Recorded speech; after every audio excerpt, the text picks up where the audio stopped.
La parole est à Monsieur Jean-François Portarieux pour le groupe Horizon. Merci Madame la Présidente. Ma question s'adresse à Madame la Ministre chargée de la vie associative.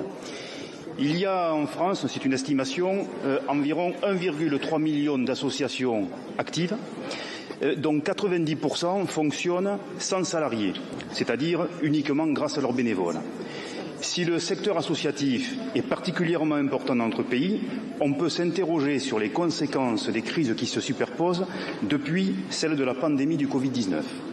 Une étude récente pour France Bénévolat montre que 27% des bénévoles ont cessé leur engagement pendant la crise sanitaire. Et ce mouvement d'érosion se poursuit puisque, toujours selon la même étude, 2 millions de bénévoles ont interrompu leur activité au cours des 2 dernières années. Dans ce contexte, un grand nombre d'associations peinent à maintenir leur niveau d'activité à cause notamment de cette baisse de l'engagement. Alors, sans parler encore d'une crise du bénévolat, il y a des signes tangibles d'essoufflement. Un phénomène de délitement constaté par de nombreux élus que j'ai interrogés dans la région toulousaine, et c'est probablement le cas un peu partout en France. Ce phénomène inquiète de nombreux maires car les associations jouent très souvent un rôle essentiel dans la vie de leur commune. Si on ajoute que le nombre de créations d'associations ralentit depuis une dizaine d'années, on peut s'interroger sur l'avenir de ce secteur qui intervient dans de nombreux domaines d'activité comme l'action sociale, humanitaire, le handicap, le sport, la culture et les loisirs. Face à ces inquiétudes et pour espérer endiguer le phénomène de désaffection des bénévoles, je souhaiterais savoir si une évaluation de la situation va être réalisée et surtout si des mesures de reconnaissance et d'encouragement de l'engagement associatif sont envisagées. Je vous remercie. Je vous remercie. La parole est à Madame Marlène Schiappa, secrétaire d'État chargée de l'économie sociale et solidaire et de la vie associative. Merci Madame la Présidente, Madame la Première ministre, Mesdames et Messieurs les députés, Monsieur le député Portarieux.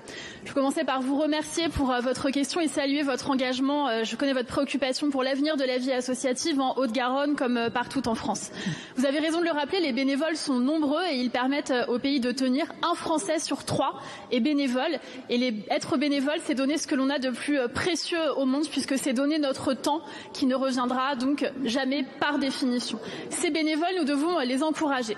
C'est pourquoi la Première ministre a souhaité que je puisse travailler sur 2 grandes priorités. La première, c'est valoriser l'engagement bénévole. Nous avons lancé un Tour de France du bénévolat au cours duquel nous décernons les médailles à ces bénévoles, ces figures que vous voyez partout dans vos circonscriptions et qui sont présentes lors des événements et qui tiennent ces événements avec leurs engagements bénévoles. Et au-delà de ça, nous les écoutons, nous venons à leur rencontre pour co-construire les politiques publiques de la vie associative. Alors décerner une médaille, c'est très positif, c'est insuffisant, vous me direz, ça tombe bien, nous ne faisons pas que cela.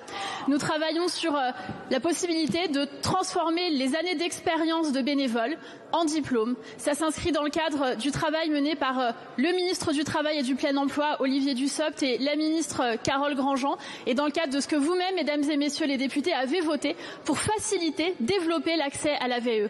La Première ministre m'a donc demandé de développer une plateforme pour les bénévoles afin que chaque bénévole en France puisse savoir dans quel diplôme il peut s'engager et comment il peut ainsi sanctionner son expérience de bénévole.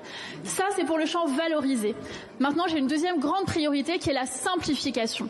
Quand on est bénévole, on ne s'engage pas pour passer des heures à remplir des paperasses, on s'engage pour son cœur d'activité, sa passion, son métier, pour faire ensemble avec les autres. C'est pourquoi nous ouvrons un grand chantier de simplification de la vie associative pour lutter contre cette inflation de paperasses, demandez toujours aux associations. Ce Tour de France du bénévolat va permettre de les écouter et j'ai hâte de venir à votre rencontre avec les bénévoles dans vos circonscriptions. Merci. Merci beaucoup Madame la Ministre.